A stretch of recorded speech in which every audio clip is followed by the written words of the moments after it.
Hello again, and welcome to Chapter 6, Section 5. It's the fourth video of Chapter 6, and I knew it was going to be a long one, and we might have a couple to go still. There's a lot of applications to do here. As we roll into percent of change, that is something that you are going to have to deal with. There, whoops, I didn't mean to do that, but you can go ahead and fill in the first thing as I try to get my pen selected here. It says the percent of change can be an increase or a decrease. So this type of question is something that's always been on the final. I don't know if I've told you, but I don't actually see the final. I don't make it, the math department does, and you'll probably have to find and calculate the percent of change. So we're talking about something changes up or down there, and in order to find the percent of change, as I move down here, the first thing you have to know is how much the thing changed, how much it increased or decreased, right there. Okay, so in finding this percent of change, first thing you must know is, well, how much did it change? So on this slide, what I'd like to do, this is the bottom of page 12 in your notes. This is just, here's how you do it. All right, the first thing you have to do is find the amount of change. So you're going to end up subtracting two numbers if you find out how much something changed. After you find that change, you want to divide that change by whatever the original amount was. Now be careful there. The original amount, it could be the smaller or bigger number. You have to look back in the context of what was the value before the change. If this sounds confusing to you, it'll make more sense when we look at our example. But just so you know, you can refer to this page 12 to get the, here's what you do, 1, 2, 3, and it works every time. For you. So there's your little algorithm, there are your steps. Let's look at an algebra formula to do what I just said. Okay, to find the percent of change is equal to, all right, the amount of change, remember we said you find that first by subtracting, divided by the original amount, and then you multiply that times 100. Okay, so there's kind of a math way to look at it, if that makes sense to you. That's actually the math right there that you're going to do to solve these questions. Well, let's take a look at an example, and if you're confused, go ahead and watch through this example, and then if you're still confused, you might go back, because when you see the example here, it might help you understand what it is we're trying to do when we find a percent of change. Sam's farm supply store had a sale price of $39.99 on chain link fence. The regular price is $49.99 per roll.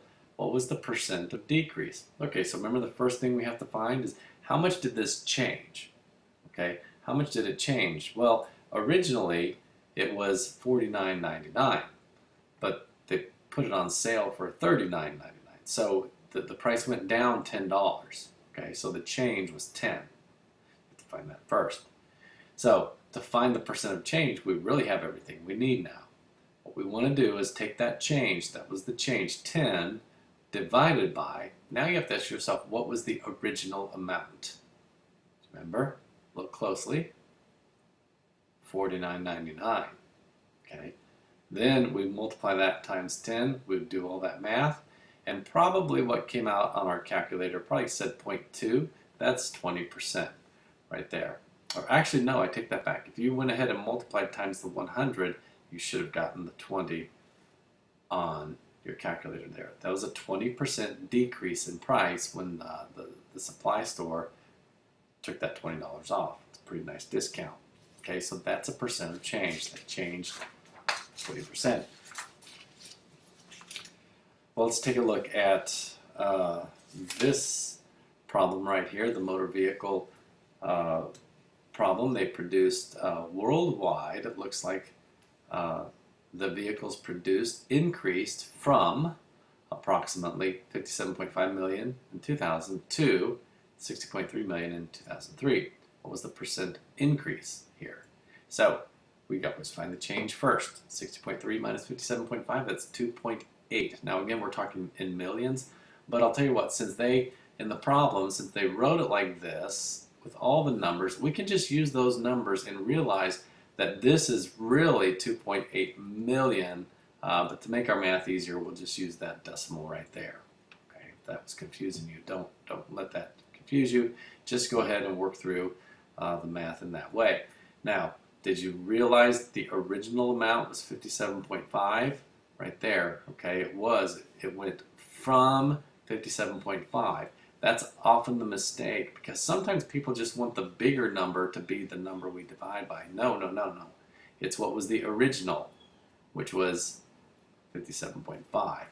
Now do all the math there, divide that out, and see if you come up with that number. So that is about, I rounded that off. It was an irrational number, I believe. That's about 4.9 or 5% increase right there. Okay. So it's not hard, but it's a multi-step type of thing that we have to do. Here's a related problem. It might look different to you, but it really is a percent of change because the salary is changing, but we have to do an extra step here. So this one we can probably relate to. This person earns this amount for a salary in a year, and then they receive a 5% raise. Okay, what's the new salary? Well, the change, in this case, the change in their salary is equal to 5% of that. So to find the change here, okay, we had to multiply because we wanted to know what is 5%. Okay, we have to figure out what is 5% of this. All right, that is what the change is.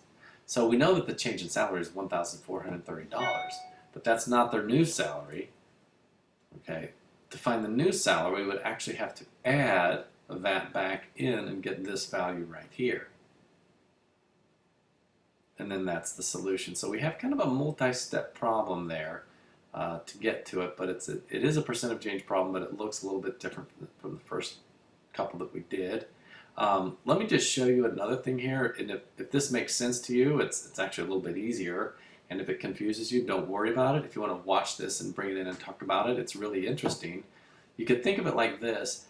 Their current salary, okay, before the raise, the current salary is 100% of $28,600. Now think about that. The current salary before they got a raise was $28,600. So it's 100% of that. That was their salary.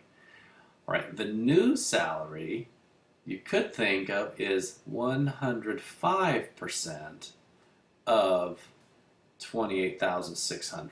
Now think about it. They had 100%, but they added 5%. So the new salary is 105% of what it was before. Now why am I saying all this? Because you could solve this question really in one step here if you understand that.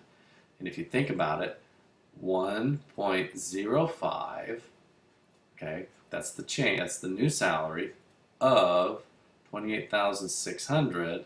If you multiply those, 105% of that, you should come out with this number right here. Okay, you ought to check that out and see if it actually works. I believe it will. We'll do one more problem here and then we'll stop it before we get into sales taxes. We wrap up 6.5. The last question. This again has a couple steps here. Erwin is buying a car for this price. That better be a nice car. That's a lot of money for a car, I think. Cheap car buyer there. It depreciates 25%. That means it goes down. The value goes down 25% for each year that he owns it. That's pretty steep. What is the depreciated value of the car after 1 year? And then after 2 years? All right. Now, just so you know that cars don't really depreciate this way. Typically what happens is they depreciate a whole bunch the first few years and then the percentage decreases each year as we go. But for the sake of what we're doing, we'll just pretend that this is the case. Well, in the first year, this car value changed 25%, okay, of $21,566. So the first year's change was this. Okay, so it went down that. So what we would have to do there is subtract that because it decreased $5,391.50. So this is year 2, or at the end of year 1, this is its value. End of year 1, its value is this. Okay, so year 2, its change would be 25% of this value that we just calculated here. Okay, and the change for the second year was only a little over $4,000. So if we subtract that from its value that started year 2, we would have this value right here.